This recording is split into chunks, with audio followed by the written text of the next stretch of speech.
ಎಲ್ಲರಿಗೂ ನಮಸ್ಕಾರ. ನಾನು ರಾಜೇಶ್ವರಿ. ರಾಜಿ ಅಡುಗೆ ಚಾನಲ್ಗೆ ನಿಮ್ಮೆಲ್ಲರಿಗೂ ಸ್ವಾಗತ. ಇವತ್ತಿನ ಸ್ಪೆಷಲ್ ರೆಸಿಪಿ ತುಂಬಾ ಸಿಂಪಲ್ ಆಗಿ ರುಚಿಯಾದ ಸೋಯಾ ಚಂಕ್ಸ್ ಫ್ರೈ ಹೇಗೆ ಮಾಡೋದು ಅಂತ ನೋಡೋಣ. ಸ್ಪೈಸಿಯಾಗಿ ರುಚಿಯಾಗಿ ಏನಾದರೂ ತಿನ್ನಬೇಕು ಅನಿಸಿದಾಗ ಸೈಡ್ ಡಿಶ್ ಆಗಿ ಈ ಸೋಯಾ ಫ್ರೈಯನ್ನು ಮಾಡ್ಕೋಬಹುದು. ತುಂಬಾ ಸುಲಭ. ಬನ್ನಿ ಈಗ ಹೇಗೆ ಮಾಡೋದು ಅಂತ ನೋಡೋಣ.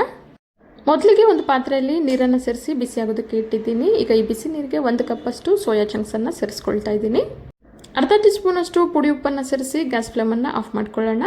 ಈಗ ಸ್ಪೂನಿನ ಸಹಾಯದಿಂದ ಎಲ್ಲ ಸೋಯಾ ಚಂಕ್ಸ್ಗಳನ್ನು ನೀರಲ್ಲಿ ಮುಳುಗಿಸಿ 5 ರಿಂದ 7 ನಿಮಿಷ ನೆನೆಯೋದಕ್ಕೆ ಬಿಡೋಣ. 7 ನಿಮಿಷದ ನಂತರ ನೀರೇನಾದರೂ ತುಂಬ ಬಿಸಿ ಇದ್ದರೆ ಸೋಯಾ ಚಂಕ್ಸನ್ನು ತಣ್ಣೀರಿಗೆ ಸೇರಿಸಿ ಸೋಯಾ ಚಂಕ್ಸಲ್ಲಿರೋ ನೀರನ್ನು ಹಿಂಡಿ ಒಂದು ಪ್ಲೇಟ್ಗೆ ಸೇರಿಸಿಟ್ಕೊಳ್ಳೋಣ. ಈಗ ಬಿಸಿಯಾಗಿರೋ ಕಡಾಯಿಗೆ 2 ಟೇಬಲ್ ಸ್ಪೂನಷ್ಟು ಎಣ್ಣೆನ ಸೇರಿಸಿ ಎಣ್ಣೆ ಬಿಸಿಯಾದ ನಂತರ ಮೀಡಿಯಂ ಸೈಜ್ 2 ಈರುಳ್ಳಿನ ಸಣ್ಣಗೆ ಹೆಚ್ಚಿ ಸೇರಿಸ್ಕೊಂಡಿದ್ದೀನಿ. ಈಗ ಹೈ ಫ್ಲೇಮಲ್ಲಿ ಈರುಳ್ಳಿನ ಲೈಟ್ ಬ್ರೌನ್ ಆಗೋವರೆಗೂ ಫ್ರೈ ಮಾಡ್ಕೊಳ್ಳೋಣ. ಈರುಳ್ಳಿ ಎಲ್ಲ ಚೆನ್ನಾಗಿ ಫ್ರೈ ಆಗಿದೆ. ಈಗ ಇದಕ್ಕೆ 1 ಟೀ ಸ್ಪೂನಷ್ಟು ಶುಂಠಿ ಬೆಳ್ಳುಳ್ಳಿ ಪೇಸ್ಟನ್ನು ಸೇರಿಸಿ ಮೀಡಿಯಂ ಫ್ಲೇಮಲ್ಲಿ 1 ನಿಮಿಷ ಫ್ರೈ ಮಾಡ್ಕೊಳ್ಳೋಣ. ದಪ್ಪ ಗಾತ್ರದ 1 ಫಾರಂ ಟೊಮೊಟೊನ ಸಣ್ಣ ಕಟ್ ಮಾಡಿ ಸೇರಿಸ್ಕೊಳ್ತಾ ಇದ್ದೀನಿ. ನಂತರ ರುಚಿಗೆ ತಕ್ಕಷ್ಟು ಉಪ್ಪನ್ನು ಸೇರಿಸ್ಕೊಳ್ತಾ ಇದ್ದೀನಿ.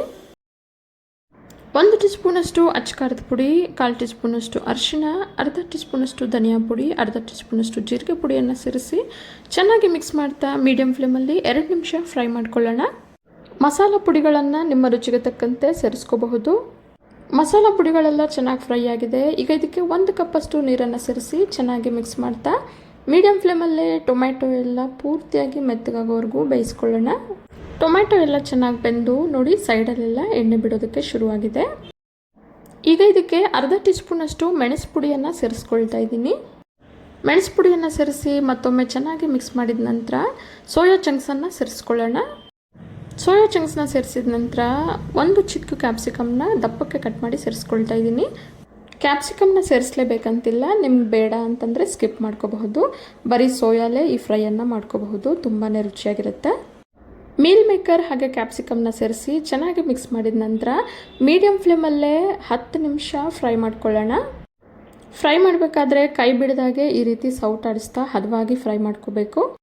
ಸೋಯಾ ಚಂಕ್ಸ್ ಎಲ್ಲ ಚೆನ್ನಾಗಿ ಫ್ರೈ ಆದ ನಂತರ ಸಣ್ಣ ಕೆಚ್ಚಿರೋ ಕೊತ್ತಂಬರಿಯನ್ನು 1 ಟೇಬಲ್ ಸ್ಪೂನಷ್ಟು ಸೇರಿಸಿ ಚೆನ್ನಾಗೊಮ್ಮೆ ಮಿಕ್ಸ್ ಮಾಡಿ ಗ್ಯಾಸ್ ಫ್ಲೇಮನ್ನು ಆಫ್ ಮಾಡ್ಕೊಳ್ಳೋಣ.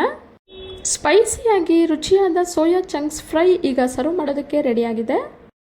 ಟೊಮೆಟೊನ ಕಟ್ ಮಾಡ್ದಲೇ ಪ್ಯೂರಿ ಮಾಡಿ ಸೇರಿಸಿ ಸೆಮಿ ಗ್ರೇವಿ ಆಗಿ ಕೂಡ ನೀವು ಮಾಡ್ಕೋಬಹುದು, ಅಥವಾ ಈ ರೀತಿ ಡ್ರೈ ಫ್ರೈ ಆಗಾದರೂ ಮಾಡ್ಕೋಬಹುದು. ನೀವು ಕೂಡ ಇದೇ ರೀತಿ ಮನೇಲಿ ಒಮ್ಮೆ ಟ್ರೈ ಮಾಡಿ ನೋಡಿ. ಹಾಗೆ ನಿಮ್ಗೆ ಹೇಗೆ ಅನಿಸ್ತು ಅಂತ ಕಮೆಂಟ್ ಮುಖಾಂತರ ತಿಳಿಸಿ. ಇವತ್ತಿನ special recipe soya chunks fry ನಿಮಗೆಲ್ಲ ಇಷ್ಟ ಆಗಿದೆ ಅಂದ್ಕೊಂಡಿದ್ದೀನಿ. ಇಷ್ಟ ಆಗಿದ್ರೆ ಈಗಲೇ ಒಂದು ಲೈಕ್ ಮಾಡಿ, ಹಾಗೆ ನಿಮ್ಮ ಫ್ಯಾಮಿಲಿ ಆ್ಯಂಡ್ ಫ್ರೆಂಡ್ಸ್ ಜೊತೆ ಶೇರ್ ಮಾಡಿ. ಮತ್ತಷ್ಟು ಸುಲಭ ಹಾಗೂ ರುಚಿಯಾದ ರೆಸಿಪಿಗಳಿಗೋಸ್ಕರ ರಾಜಿ ಅಡುಗೆನ ಸಬ್ಸ್ಕ್ರೈಬ್ ಆಗೋದನ್ನು ಮರಿಬೇಡಿ. ಇನ್ಯಾಕೆ ವೆಯ್ಟಿಂಗ್, ಶುರು ಮಾಡಿ ಕುಕಿಂಗ್ ಅಂತ ಹೇಳ್ತಾ ಮುಂದಿನ ವಿಡಿಯೋದಲ್ಲಿ ಸಿಗೋಣ. ಧನ್ಯವಾದಗಳು.